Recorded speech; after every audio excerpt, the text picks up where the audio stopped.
ఒకసారి మీ ఎమ్మెల్యేలు ఏం చేస్తున్నారో వచ్చి చూడండి.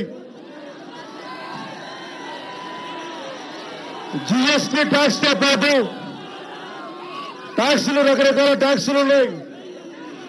Sales tax, income tax, service tax అన్ని తీసి అన్ని కలిపి జిఎస్టీ ట్యాక్స్ అని ఒకటి వేస్తే పలాసల అదనంగా అల్లుడి గారి ట్యాక్స్ ఒకటి ఉంది.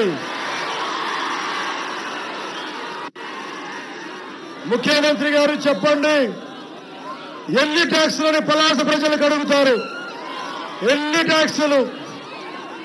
జిఎస్టీఏ కట్టాలా, జిఎస్టీ ట్యాక్సే కట్టాలా, అల్లుడి గారి కట్టాలా? ఒకసారి మీరే మీరే నిర్ణయించుకోండి.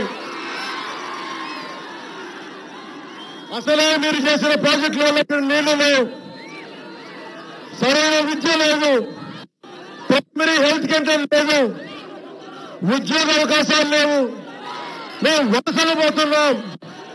ఇన్ని కష్టాల మధ్యలో మీరు అల్లుడి గారి ట్యాక్స్ కూడా విధిస్తే మేము ఎలాగండి బతికేది? మేమందరం ఎలా బతకాలి? ఏం తమ్ముళ్ళు, అల్లుడి గారి ట్యాక్స్ మీరు కడుతున్నారా లేదా? అందుకనే ముఖ్యమంత్రి గారికి ఒకటే చెప్తున్నాం,